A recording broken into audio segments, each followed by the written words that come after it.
다시 반복해서 여러 번 말씀하셨다. 그 말씀이 누가복음 24장 44절에서 모세의 율법과 선지자의 글과 시편에 기록된 모든 말씀이 이루어져야 한다는 것이 지금 그때 당시 예수님한테 나타난 현상이다. 그러니까 고난받고 죽으시고 부활하시고 이게 성경에서 예수님에 대해서 말씀하신 것이다. 지금 이루어졌다라고 말합니다.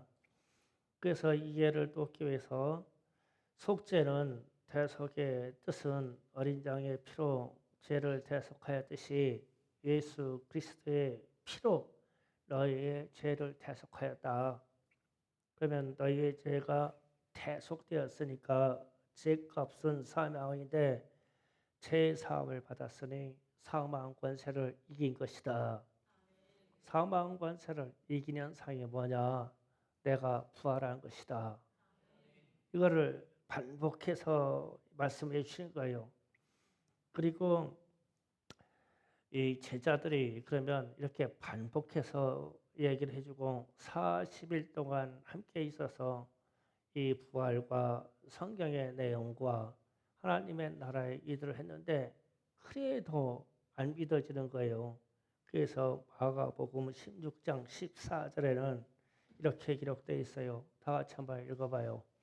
그 후에 11 제자가 음식을 먹을 때 예수께서 그들에게 나타나 그들의 믿음 얻는 것과 마음이 완악한 것을 꾸짖으시니 이는 자기가 사랑한 것을 본 자들의 말을 믿지 아니함이라. 아멘. 제자들도 마음이 어딘지 모르게 고집스럽게 완악한 것이 있어요. 그게 뭐냐면 부활은 못 믿겠다는 거예요. 부활은. 그래서 주님이 부활하신 것을 봤다. 그래도 못 믿어. 그게 될 일이냐고. 창세기에 그런 일을 못 봤어. 그러니까 완악하다. 고집스럽게 안 믿어졌어요.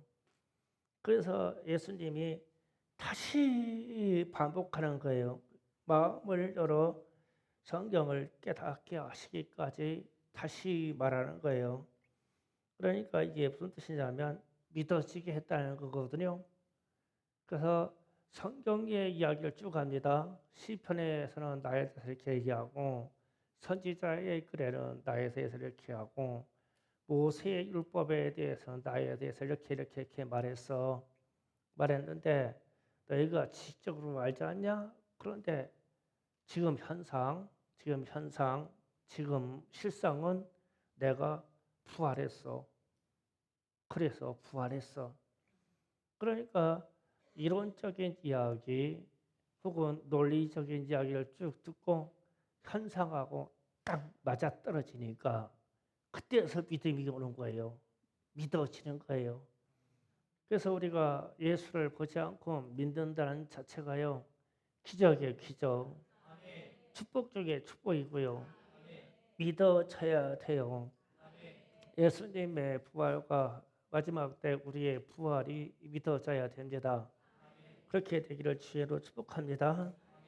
그리고 나서 이제 47절에 가서 누가복음 24장 47절에 가서 또 이르시되 그러니까 위에서 자 보세요. 44절에 보니까 또 이르시되 46절에 가서 또 이르시되 47절에 7절에 가서 또 이르시되 세 번째 지금 반복되는 거예요. 여기에서 계속 그 얘기예요.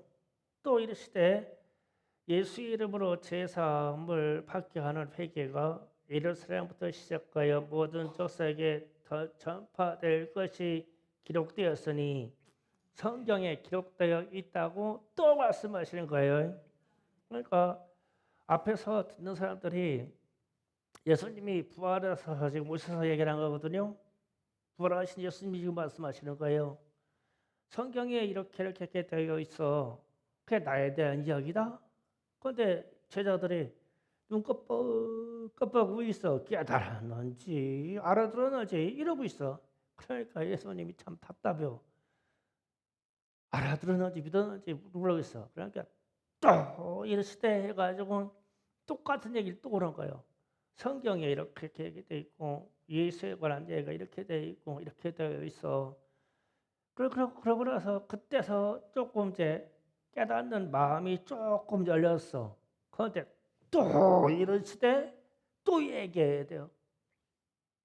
믿음의 일이 현상이 앞에 있는데도 안 믿어지니까 어쩌면 우리들 이야기 아닐까? 또 일러야 돼. 어, 주일마다 계속 얘기해야 돼요. 수요일날도 얘기해야 돼요. 새벽마다 얘기해야 돼요. 새벽에 말씀 듣고 문 삑 열고 나가는 순간 다 까먹었어. 또 얘기해야 돼요. 수요일날 불러서 또 얘기해요. 우리들 얘기해요. 우리가 예배 뭐 주일배 막 일주간에 막 세 번, 네 번 막 새벽 예배까지 막 뭐더라 10번씩 드려요. 아이 또 일러야 돼요. 또 얘기해요. 또 얘기해야 돼요. 우리들 얘기해요. 지금 또 이러시대, 또 이러시대, 또 이러시대. 계속 반복해서 말씀하셔요. 그러면서 하시는 말씀이 재상을 받는 회개가 이럴 사람부터 시작해서 모든 족속에 전파될 것이다. 그런데 이 일에 대한 너희가 증인이다. 그런데 이 증인의 삶을 살려면 그저가 안 돼요. 그래서 49절에 볼지어다 내가 내 아버지께서 약속하신 것을 너희에게 보내리니 너희는 위로부터 능력이 입혀질 때까지 이 성에 머물라 하신지라. 너희들은 지금 믿는다고 눈 깜빡깜빡 하는데 성령 받을 때까지는 그게 안 돼. 정인의 삶이 안 돼. 성령 받아야 돼. 그래야 믿어져.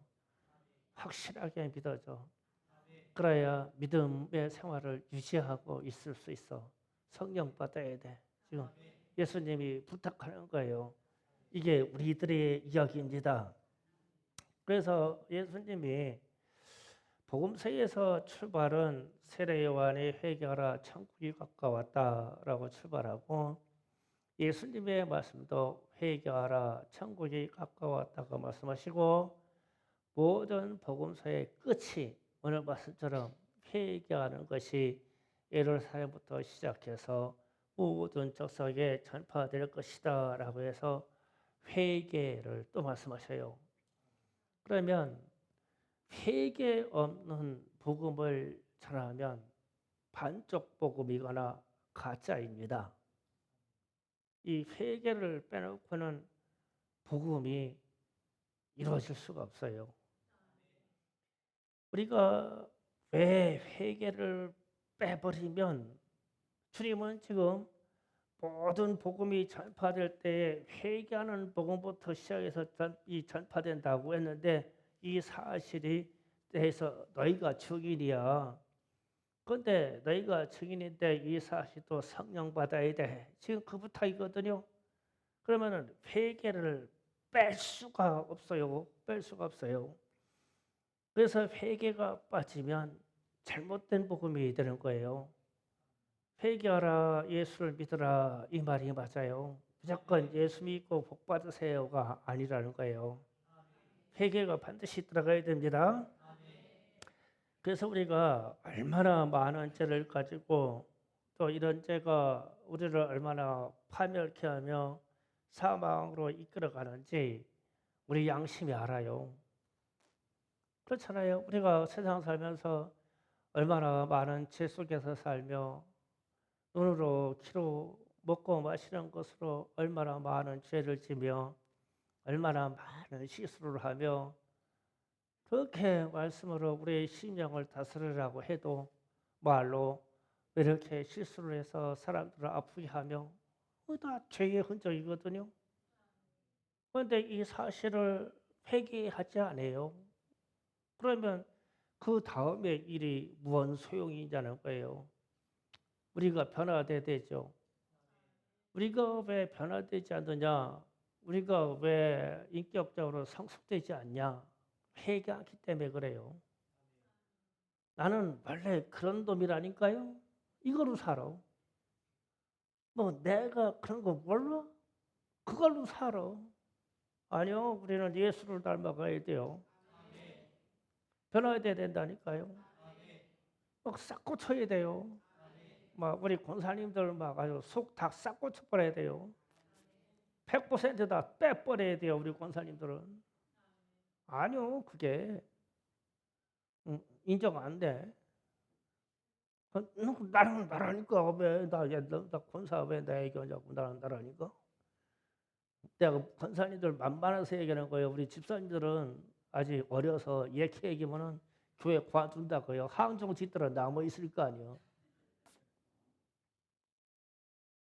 이 편하게 이게 회개해야만 내 속에 이 특질, 고집스러운 거, 그 이상한 거, 그런 거 그냥 그런 거라고 봐요. 그런 게 회개하지 않고는 안 고쳐져. 안 고쳐져. 나를 봐도 그래. 나를 봐도 회개하지 않는 것은 안 고쳐져요. 내게 있는 죄의 흔적이요. 회개하지 않고는 안 고쳐져요. 그런데 회개하지 않고 그냥 예수 믿고 예수님이 그냥 나 알잖아요. 그냥 폭삭 덮어버려 주세요. 이래요. 그래서 예수의 피가 가치 없게 되죠. 또 그러니까 변화가 안 되는 거예요. 그래서 제가 오해 소지가 있어서 좀 다시 얘기하는데 금요일 날 저녁에 동성애 입법자들에게 투표하는 것은 동성애를 지지하는 것과 똑같다. 이런 식으로 설교했어요. 예. 그런데 제가 이 문제를 좀 더 설명할게요. 왜 그러냐면 이런 거요. 우리가 양심이 마비되면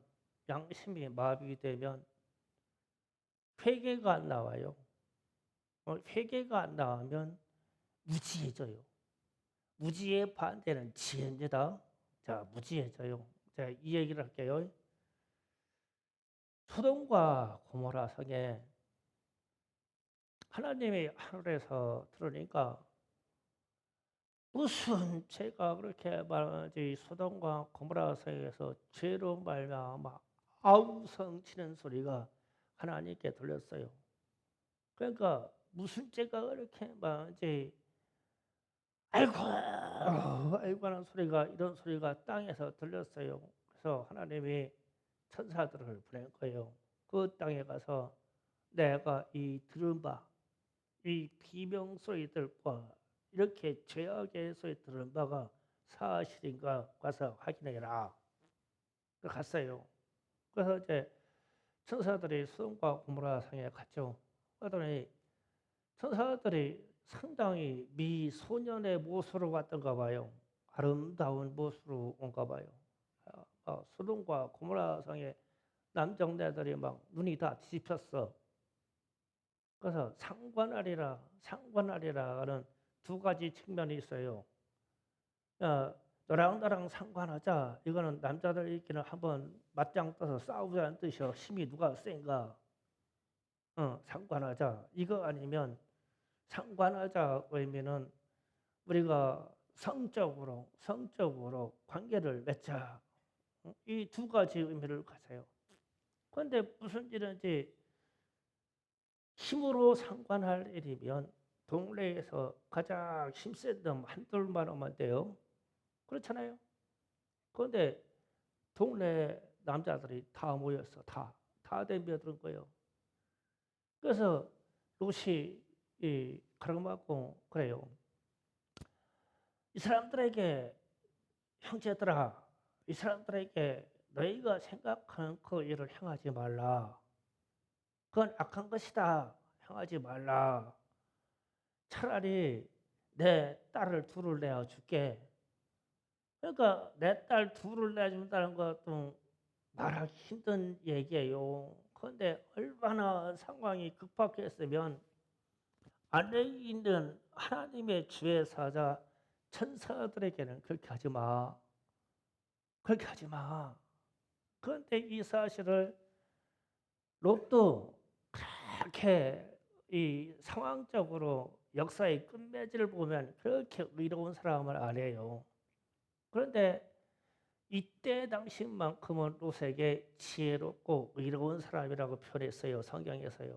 이때만큼 가로막을 때 이렇게 하는 건 아닌데 형제들아 이러지 마라. 이 천사들에게 악행을 행하지 마라. 이러지 말아라. 그 사실만큼 하나님이 의로 봤어요. 그 말은 지혜롭게 봤어요. 그러면은 자 보세요. 소돔과 고모라 성에 있는 모든 남자들이 천사하고 상관을 하고 다 덤벼들었어. 또 하나만 아니라고 그랬어. 아니라고 한 이 사람만 하나님이 의롭다고 그랬어요. 나머지는 다 불타고 죽었잖아요. 그러면은 이 땅에 동성애 이런 것들이 입법된다고 그러면 아닙니다. 하나님의 말씀에 그게 아니라고 되어 있어요. 이 말을 하는 게 지혜예요. 이게 지혜. 왜 그러냐면 하나님의 말씀이 두려우니까. 하나님의 말씀이 두려워요. 심판의 말씀이 두려운 거예요. 이게 두려우니까 하나님의 말씀은 우리에게 무한한 사랑이면서도 축복이지만 하나님의 말씀이 거부되면 그거는 심판이에요. 심판. 그렇기 때문에 이 마음을 하나님의 말씀을 갖고 더도 말고 십계명을 딱 놓고 저 말씀이 내 생활에서 어긋나면 두려운 거야. 양심이 두려움을 느껴야 돼. 그런데 두려움을 느끼면 저런 현상이 내 생활에 우리 자녀들의 생활에 나타나면 회개하게 돼 있죠. 그러면 회개에 들어가면 들어갈수록 말씀에 위배된 내 삶이 두렵단 말이에요. 그래서 회개가 더 깊어지는 거예요. 그런데 반대로 양심이 마비되면 회개가 안 나와요. 회개가 안 나오면 곧바로 심판에 들어가죠. 그런데 심판을 받을 그렇게 무식한 놈들이 어디가 있냐고. 심판받는데 당대도 멀쩡해. 그게 무식이지, 무지지. 제가 그래서 막 이런 사실을 이슈로 막 설교해서 막 소리치는 이유가 그거예요. 어떤 게 지혜고 어떤 게 무지함이냐. 하나님의 말씀이 두려운 게 지혜요. 그런데 도저히 감각이 안 오는 게 이게 무지고 이게 무식이에요. 그런데 우리는 반대로 이 무지 쪽에 서 있는데 내가 지혜로운 줄 알아. 심판받는데 그게 지혜냐고. 하나님의 말씀이 두려우면 회개함으로 내가 천국의 약속을 받는데 그러면은 이 지혜로운 길로 가야지. 그러니까 주님이 내가 길이요 진리요 생명이다. 그러면은 주님이 원하신 길로 걸어줘야 우리가 영생의 길로 가죠. 그래서 이게 세상 일이 참 분별하게 힘들게 돼 있어요. 지금 막 뒤섞여서 다 개나 도나 막 다 잘났다고 막 다 잘났다고 이게 옳다고 막 외치고 선동하니까. 그런데 우리는 예수 믿는 사람들이니까 무조건 잣다는 성경이요. 무조건 잣다는 성경이요. 지혜는 성경에서 오고 지혜는 하나님을 경외하면서 오고 지식의 근본도 하나님을 경외하면서 오는 거예요. 그래서 두려운 거예요 이게. 그래서 이게 목사가 자꾸 그런 얘기를 자꾸 하는 거예요. 나는 무슨 당이 뭐 이 좌파도 아니고 우파도 아니고 태파도 아니고 쪽파도 아니고 나는 목회자야. 목회자이기 때문에 이 성경적인 얘기를 해야 돼요. 성경에 위배되면 두려운 거예요. 이건 심판이요. 심판으로 들어가는 이 무지의 세계를 걸어가면서도 몰라. 무지야. 그건 반대로 지혜가 뭐냐? 이 위기 때 소돔과 고모라 상에 롯처럼 눈가는 가라맞고 형제들아 아니다 이 일만큼 하지 말아라. 형제들아 아니다 이 일만큼 하지 말아라. 그거를 외치는 사람이 지혜로운 사람이에요. 지금 우리는 이 당면한 이런 문제에 와 있는 거예요. 그래서 회개로 가야 돼요. 회개. 그래서 회개하라 천국이다. 회개하라 예수님을 만난다. 회개하라 하나님이시다. 이렇게 떨어져야 돼. 과거의 말은 회개하라 천국이 가까웠느니라. 가깝다 여기 있다 가깝다 아니요 지금은 회개하라 천국이다. 회개하라 예수님이시다. 회개하라 하나님이시다. 회개하라 말씀이다. 지금은 당장 이게 떨어져 있는 우리 당면한 문제예요. 그 말씀을 과거 지향적으로 혹은 미래 지향적으로 늘릴 수가 없어. 당장 지금이지. 회개하라 예수님이시다. 예수님이 자리에서 딱 오셨는데 그때 회개하면 늦지. 그러니까 회개하라 예수님이시다. 회개하라 하나님이시다. 회개하라 하나님의 말씀이다.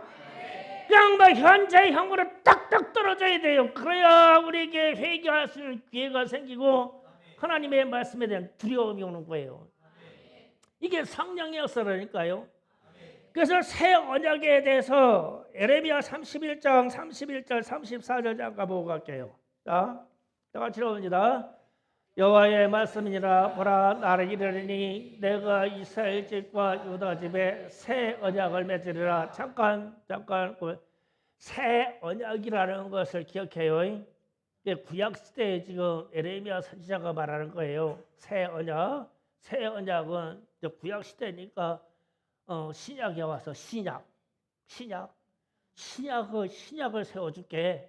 신약 그에게 하나님이 말씀하시는 거예요. 에레미야에게. 자, 그다음 있습니다. 이 언약은 내가 그들과 그들의 조상의 손을 잡고 애굽 땅에서 인도하던 날에 맺은 것과 같이 아니할 것은 내가 그들의 남편이 되어서도 그들이 내 언약을 깨뜨렸음이라. 여호와의 말씀이라.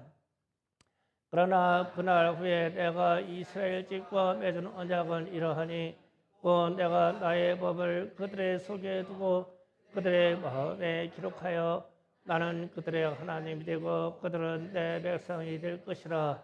여호와의 말씀이니라. 그들이 다시 각기 이웃과 형제들을 가르쳐 이르기를 너는 여호와를 알라 하지 아니하리니 이는 작은 자로부터 큰 자까지 다 나를 알기 때문이라. 내가 그들의 악행을 사하고 다시는 그들의 죄를 기억하지 아니하리라. 여호와의 말씀이니라. 아멘. 자, 34절 고정시켜 놔요. 자, 지금 하나님이 구약 시대에 에레미야 선지자에게 나타나셔서 내가 때가 이르면 새 언약 즉 예수로 말미암아 신약이라고 하는 세계를 세워줄 거야. 그 약속이에요. 그래서 그때가 되면 사람들이 33절 여기서 보면은 그러나 그날 이후로 내가 이스라엘 집과 맺은 언약은 이러하니 곧 내가 나의 법을 그들의 속에 두고 그들의 마음에 기록하여 하나님의 말씀을 우리 속에 두고 우리 속에 기록해 줄 신비 속에 기록해 줄 것이다.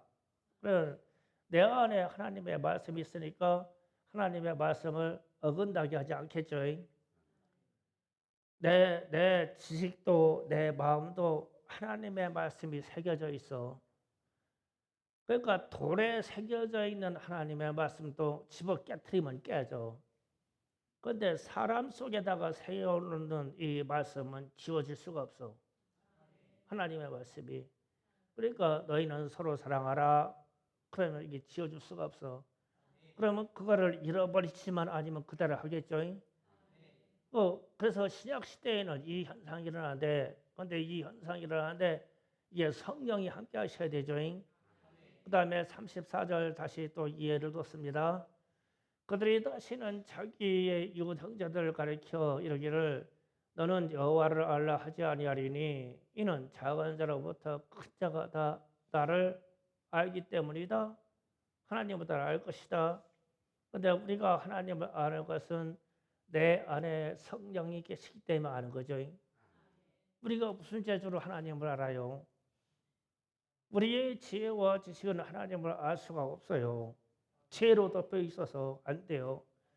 하나님을 아는 것은 내 안에 성령이 오셔야 돼요.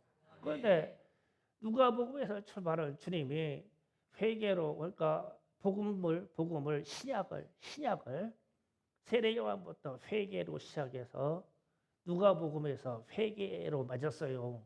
주님의 사역을. 그러면 요것만큼은 해야 저 현상이 우리에게 오죠. 마음에 신비의 하나님의 말씀이 새겨지고 하나님을 알으라고. 야들아, 성경 공부하자고 할 것도 없어. 내 안에 오신 성령이 성경을 읽을 때마다, 말씀 들을 때마다 분별을 착착착 해내요. 그래서 이상한 집단에서 뭐 성경 공부하자고 구원이 우리에게 있다고 어린 반쪽도 없어. 나한테 얘기하면 너나 잘 믿어. 그래요. 나는 정신 차려. 성경 공부해가지고 믿냐? 내 안에 주님이 계셔. 이게 맞죠? 여러분 안에 주님이 계셔요. 내 안에 주님이 계신데 내 안에는 주님이 다 가르쳐 주는데 무슨 걱정이요? 뭐하러 공부하러 가? 내 안에는 주님이 성경 보고 말씀 들 때마다 그냥 기가 막히게 알게 하셔. 기도 깊은 세계에 기도 들어가면 주님의 음성이 딱 들려. 사랑하는 아들아. 그러면 난 이분이 누군지도 모르지만 보지도 못했지만 끝났어. 주님이 나보고 사랑하는 아들라고 불렀어. 그러면 그 다음에 무슨 말이 필요해요? 나도 주님을 사랑합니다. 그러면 끝났지. 이런 현상이 나올 거다. 이게 신약이다. 새 언약. 새 언약. 너희에게 신비 속에 마음에 하나님의 말씀이 새겨질 것이고 너희 안에 성령으로 하나님이 계실 것이다. 계실 것이다. 그런데 문제는 이 턱을 넘는 게 예수님이 말씀하신 바 회개의 턱을 넘어야 돼요. 이 회개의 턱만큼 넘어야 이 일이 일어나요. 진짜예요. 회개하면 일어나요. 그리고 나서 이사야서 1장 18절을 잠깐 또 읽어봅니다. 자, 다 같이 읽습니다. 시작. 여호와께서 말씀하시되 보라 우리가 서로 변론하자. 너희의 죄가 주홍같이라도 눈과 같이 희어질 것이요 지렁같이 붉을지라도 양살같이 희게 되리라. 아멘. 자, 이사야에게 이제 하나님이 말씀하셨어요. 여호와께서 말씀하시되 하나님이 제일했어요. 이 죄인들인 세상 우리에게 너랑 그래. 나는 말씀을 우매해서 너희들 보고 죄인이라고 하고 너희들은 나는 죄가 진다가 없다고 그러면서 그렇게 죄땡에 막 사는데 그러면 우리 만나서 변론해보자. 그래서 하나님이 우리를 초청했어. 그래서 이제 그러면은 여러분이 생각해봐요. 하나님이 내가 이렇게 사는데 와서 너 그때 왜 그랬냐? 물어. 그러면은 감히 하나님 앞에서 이래가지고 그 사람이 이래서 내가 그 사람을 죽였어요. 미워했어요. 하나님 앞에서 이렇게 할 수 있을 것 같아요. 하나님이 변론하자고 불렀는데 그냥 하나님 앞에 가면 코하고 얼굴이 다 들어가고 납작 엎드리는 거예요. 그냥 자동이요. 그냥 엎드려 줘. 누가 갖다 머리 안 눌러줘도 그냥 엎드려 줘. 하나님의 위엄 앞에서 고개 이렇게 두고 당신이 하나님이시오. 이럴 것 같아. 하나님 지금 변론을 오자겠는데 이거 안 나와. 우리 빚어버리기 때문에 그냥 우리는 먼지야. 그런데 하나님이 이 변론하자 와서 나하고 얘기 좀 해보자 이 얘기야. 얘기해보자. 그런데 뒤에 뜬금없이 너희 죄가 주홍 같을지라도 눈과 같이 희어질 것이요 진홍 같을 붉을지라도 양털같이 희리라. 그냥 하나님이 그냥 무조건 용서해 준다는 뜻이잖아요. 그 죄인인 거 알아. 그러니까 야, 우리 변론해보자. 그 얘기는 변론해보자. 무조건 나오기만 해. 나오기만 해. 그럼 내가 용서해 줄게. 무조건 나오기만 해. 용서해 줄게. 그러면 우리가 예수 믿고 하나님 앞에 나아가는 자체가 회개예요. 이게 회개라는 말을 빼놓고는 죄인이 진짜 하나님을 만날 수 없을 만큼 죄인이 하나님이 오라고 하면 가지겠어요? 가지겠냐고 다 숨어버리지. 우리 사랑길에도 그렇잖아요. 제가요 문제가 있는 우리 성도님들 가끔 보면은 부르고 싶어도 숨어서 못 불러. 전화도 안 받아. 그래가지고 어떻게 가다가 좀 이게 길거리에서 만나도 아이고 저기 누구네? 막 가려고 하면 팽 돌아서 절로 가. 사람 사이도 그런데요. 하나님 앞에 가는데 죄인이 하나님 가겠어요? 갈 수 있는 거는 벌써부터 회개하면서 기어가는 거요. 뭐 회개하면서 막 절절절절 하나님 앞에 나가는 거는. 그래서 하나님이 그 모습을 보고 나오는 모습을 보고 그 순간에 그냥 싹 다 지워버리는 거예요. 나오는 것을 보고. 우리가 뭐 안 돼. 하나님한테 이 모가지 들고 막 뻣뻣하게 나갈 수 있냐고. 어린 반쪽도 없어. 우리 주님이 부활하신 주님이 지금 영체로 이 자리에 오신다고 그러면 그냥 여기 우리 막 팍 다 이 꼬끄라들어 의자 밑으로 막 타겨 들어갈 거예요. 우리 주님의 빛이 비치면. 그런데 지금 예배한다고 이 자리에 그냥 놔두시는 거는 집에서부터 출발할 때부터 그냥 다 지워버리는 거예요. 그냥 싹 다 지워버려서 나오라 변론하자 나오라 할 때 출발할 때부터 막 죄를 다 지우기 시작했어. 주님이. 그게 회개의 행위이기 때문에. 이게 주님 앞에 나가는 자세예요. 그래서 이사야가 저희 기록한 거예요. 저거 앞뒤 말이 맞아요. 하나님이 너 나와서 나랑 변론 한번 해보자. 그래 나와서 하자. 그런데 나 올라가가지고 예 주님 제가 주님께 드릴 말씀이 있어요. 그러면서 막 벌벌벌벌 떠고 나오는데 그때 그냥 주님이 벌써 나오는 모습하고 다 살아있어. 아이 그래 내가 잊어버렸어 없어 싹 다 치워버렸어. 예수의 피로 다 치워버렸어. 나오는 순간에 치워버린 거예요. 그래서 곧바로 찬양을 받으시잖아요. 그래서 이게 회개가 우리 행동으로 몸으로 이게 같이 따라오는 거예요. 따라오는 거야. 그러면 주님이 싹 다 사하셔요. 그 이후에 성령이 역사하시는 거예요. 우리는 이 사실을 인정하셔야 됩니다. 그래서 주님이 말씀하시는 거예요. 이 모든 일의 증인이 되려면 성령을 받아야 된다. 성령 받아야 이 일어나. 그러니까 그리스도의 고난과 부활, 예수님의 이름으로 제사함을 받는 회개의 증인이 되라고 하고 증인의 삶을 살기를 원하냐? 그러면 성령 받아라. 성령 받아라. 그래서 줄기차게 주님이 말씀하십니다. 사도행전 1장 4절 5절 기록을 또 다시 봅니다. 다 같이 읽어봅니다. 시작. 사도와 함께 모여서 그들에게 분부하여 이르시되 예루살렘을 떠나지 말고 내게서 들은 바 아버지께서 약속하신 것을 기다리라. 요한은 물로 세례를 베풀었으나 너희는 몇 날이 못되어 성령으로 세례를 받으리라. 아멘.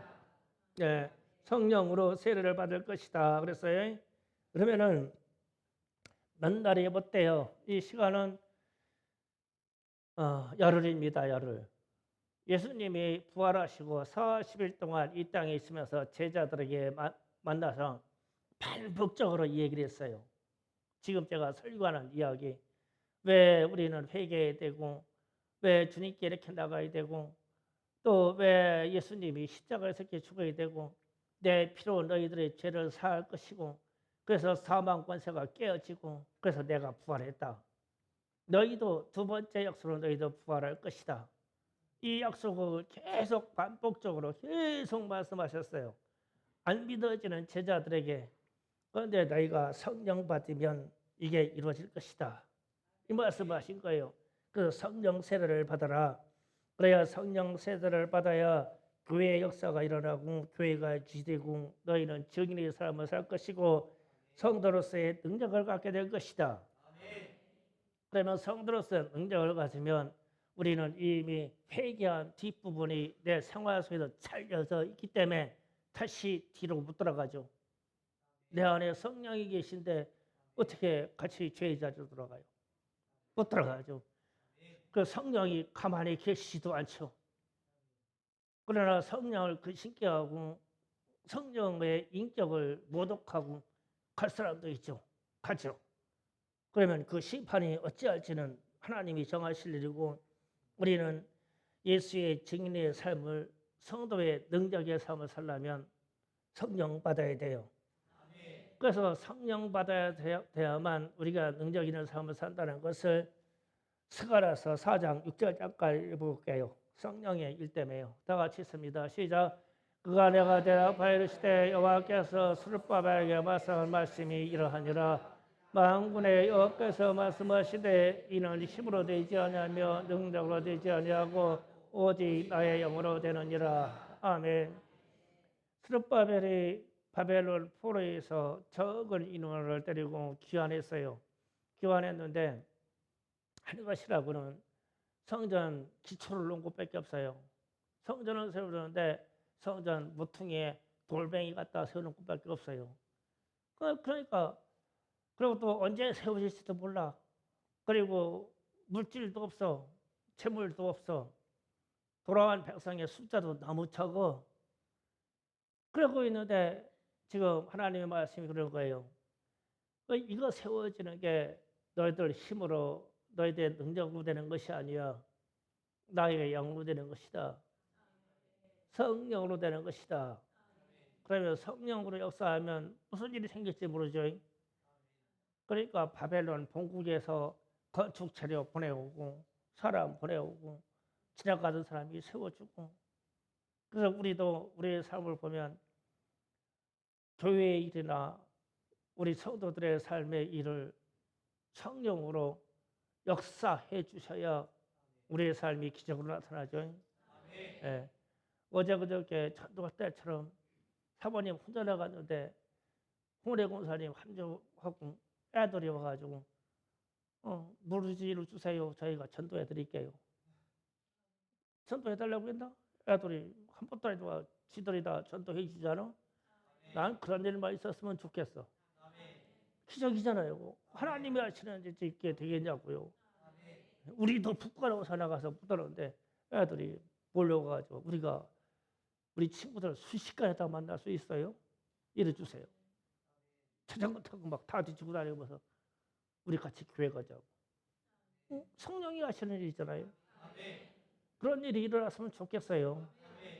그러니까 우리의 삶에는 기적은 능력은 성령으로 역사하셔야 되죠. 그럼 성령 받아야 돼요. 네. 그래서 주님이 계속 말씀하십니다. 요한복음 14장 16절 17절 다 같이 읽어봅니다. 시작. 내가 아버지께 구하겠으니 그와 또 다른 보혜사를 나에게 주사 영원토록 나와 함께 하라. 그는 진리의 영이라 세상은 능히 그를 받지 못하나니 이는 그를 보지도 못하고 알지도 못함이라. 그러나 너희는 그를 아나니 그가 너희와 함께 거하시며 또 너희 속에 계시겠습니다. 예, 성령이 우리 안에 계실 것이다. 이분을 구해야 돼요. 구하셔야 됩니다. 그래서 그러면 누구에게나 다 주신다는 말씀을 요엘서 2장 28절 29절 읽어봅니다. 다 같이 읽어봅니다. 시작. 그에 내가 또 내 영을 만민에게 부어주리니 모든 자녀들이 장래일을 말할 것이며 너희들이 꿈을 꾸며 너희 젊은이들이 이상을 볼 것이며 그때 내가 또 내 영을 남종과 여종에게 부어줄 것이며 아멘. 그러니까 신분을 따지지 않고 종이든 여종이든 모두에게 성령을 부어주시면 그들이 꿈을 꾸고 환상을 보고 이상을 보고 하나님의 뜻을 깨달아갈 것이다. 그 안에 있는 성령이 그렇게 역사해 줄 것이다. 아멘. 그러면 성령을 구해야 되죠. 그래서 누가복음 11장 9절 13절 자, 다 읽어봅니다. 시작. 내가 또 너에게 이르노니 구하라 그러면 너에게 주실 것이요 찾으라 그리하면 찾을 것이요 문을 두드리라 그리하면 너에게 열릴 것이니 구하는 자마다 받을 것이요 찾는 이마다 찾을 것이요 두드리는 자에게 열릴 것이니라. 너희 중에 아버지로서 누가 내게 생선을 달라 하면 생선 대신 뱀을 주며 알을 달라 하면 내 전갈을 주겠느냐. 너희가 악할지라도 좋은 것을 자식이 줄 줄 알거든 하물며 너희 하늘의 아버지께서 구하는 자에게 성령을 주시 아니하겠느냐. 아멘. 그 이제 성령을 구하라는 얘기죠. 자, 보세요. 말씀을 사람들이 잘 잘라요. 구하라, 찾으라, 두드리라. 그러면은 무엇을 구할까? 무엇을 찾지? 무엇을 두드리지? 그렇지. 내가 돈이 필요하다가 돈을 구하자. 하나님께 돈을 구하자. 주님, 돈이요. 주님, 땅이요. 주님, 아파트요. 아니잖아요. 내 끝까지 읽어보세요. 성령을 구하라고 했잖아요. 성령을 구하라. 성령을 찾아라. 성령을 구해서 성령을 두드려라. 막 무조건 막 주님 성령 주세요. 내게 성령 주셔야 돼요. 성령 받아야 되겠습니다. 주님. 내가 이 세상을 분별하기 위해서 성령 받아야 되겠습니다. 성령 받아야 되겠습니다. 이렇게 나가라는 거잖아요. 구하고 찾는 게. 그런데 우리는 우리의 욕망 때문에 구하고 찾고 두드리는 것을 핀투가 다른 데로 가서 핀트가 성령을 구해야지. 그러니까 예수님을 구하고 하나님을 구하고 하나님의 말씀을 구하고 성령을 구해야 맞는단 말이에요. 그러면 다 나머지 것이 해결돼요. 여기에 돈이든 뭐든 원수가 나는 일이든 하나님이 하실 일이니까 해결이 되니까 하나님을 구해야 되죠. 그럼 내 안에 성령을 모셔야 된단 말이에요. 그러니까 주여 내게 성령 주세요. 성령 주세요. 그래서 이 제자들이 10일 동안 주님이 약속한 바 성령을 받기 위해서 기도를 한단 말이에요. 오순절날까지 기도를 해요. 그러면은 기도하는 게 동안 그냥 쉽게 질문해요. 무엇을 기도했을까? 두 가지죠. 회개하는 이 회개의 역사가 예루살렘부터 모든 이방 족속에게도 다 전할 것이니 1. 회개. 두 번째 성령이에요. 이 두 가지 가지고 씨름하는 거 열흘 동안. 그래서 성령 받아야 회개하고 성령 받아야 하나님이 우리에게 능력을 입혀주시죠. 예, 능력이 입혀져야 돼요. 그래서 이스라엘 백성 제자들이 오순절날 성령 강림하는 사건이 여기에서 일어나요. 주님이 원하시는 바 가르치신 바대로. 그러면 우리의 삶도 똑같아요. 우리의 삶 속에 성령이 역사하셔야 돼요. 성령이 우리를 장악해야 돼요. 내 지식하고 내 상식 가지고 안 돼요. 지금 세상 돌아가는 거 보세요. 절대적으로 하나님의 말씀에 두렵고 떠는 사람들이 어디 있어요? 정치인들이 어디가 있어요? 우리 관료들이 하나님의 말씀대로 하려고 하는 사람 어디 있어요? 다 하나님의 말씀을 폐하려고 하죠. 폐하고 없애고 빼버리고 그러죠. 모든 입법 관계도 좀 그렇죠. 예, 우리 복지 문제나 이런 걸 잘하는 것도 있어요. 그러나 하나님의 말씀과 하나님의 권위에 도전되는 것은 우리가 분별해야 되죠. 그런데 이게 성령이 내 안에 자리 잡지 않으면 내 안에서 이런 말씀을 들어도 요동하지가 않아요. 왜 그러냐면은 마음이 돼 있어서 그 회개로 나오지 않습니다. 회개가 나오지 않으면 하나님의 지혜가 끊어져요. 그래서 무치한 거예요. 그래서 제가 소돔과 고모라 성의 이야기를 한 거예요. 다 덤비는 거예요. 다 덤벼. 그게 뭔지 모르고 막 다 덤비는 거예요. 막는 사람이 없어요. 어째 우리가 인간으로서 이런 일을 할 수 있냐? 막는 사람이 없어요. 법이 그렇고 사회 관습이 그렇다는 거죠. 그러나 우리는 막아야 돼요. 왜냐하면 내 안에 있는 성령이 가만히 안 계셔요. 성령이 막 내 안에 성령이 막 펄펄 뛰어요. 펄펄 뛰어요. 막. 안에서 막 불이 일어나요. 불이 일어나요. 그래서 내가 이런 거 가지고 무슨 정당의 관계에 대해서 얘기하는 거 아니에요. 이런 거는 아니다라고 하는 것이 하나님의 말씀이라는 거예요. 왜냐하면 하나님의 말씀이 심히 두렵기 때문에, 하나님의 말씀이 심히 두려운 것을 느끼는 사람은 성령이 안에 계시기 때문에 심히 두려움을 느끼는 거예요. 반대로 하나님의 말씀이 그렇게 좋은 것도 내 안에 성령이 계시기 때문에 반응하는 거예요. 이 두 가지, 심히 좋고 심히 두려운 것이 내 안에 역사하는 이 한 가지 단어가 경외예요. 경외. 이게 경외예요. 하나님의 말씀이 너무나 좋거든요. 그런데 조금만 고개를 들고서 가지고 내가 각도가 틀어지면 막 심히 두려워요. 이게 경외예요. 이 역사가 성령의 역사예요. 이게 성령이. 오늘날 성령의 역사에서 우리에게 이 마음을 이끌어주지 않기 때문에 마음이 돼서 생각과 지식과 다 무너지는 거예요. 그러면 어떻게 해야 돼요? 오늘날 오순절 사건 때보다 우리가 성령을 더 구해야 돼요. 더 기도 때마다 주여 내게 성령 주세요. 성령으로만 역사해 주세요. 주님 성령만 구합니다. 성령만 구합니다. 모든 찬양단들을 잘 들으세요. 리더들이요. 우리 오순절 맥주 감사절 올 때까지 성령 받으라 찬송 꼭 넣으세요. 성령 받아야 돼요. 성령 받아야 이런 문제가 내 안에 있는 이 지혜를 이끌어내요. 성령 받아야. 제가 그 기간 동안 성령 받을 일에 대해서 수없이 설교할게요.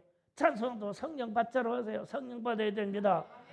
그래서 찾으라 구하라 찾으라 두드리라. 그러면 이게 우리의 욕망 때문에 핀트가 다른 데가 있는 게 아니에요. 이게요 성령 구하라는 거예요. 성령 구하라. 성령 좀 찾아라. 성령 구하려고 좀 우리 주님의 마음 좀 막 두드려라. 주님 나는 성령이 필요하다고. 주님 나는 성령이 필요해요. 성령 외에는 다른 것이 필요 없습니다. 주님 성령을 주세요. 성령을 주세요. 그래서 이 성령의 능력으로 막 우리의 이 세상 일들이 각양치들이 막 열려가지고 분별하며 능력 있으며 이 세상을 지배하며 다스릴 수 있는 능력이 성령의 역사에서 와요.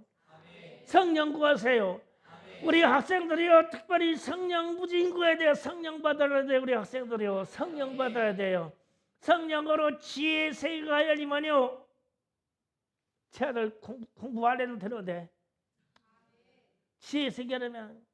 그런데 쟤들은 악용할 가치가 많아서 성령 받아야 돼. 성령. 다음 시간에 얘기할게요. 내 얘기는 성령에 대한 내 얘기.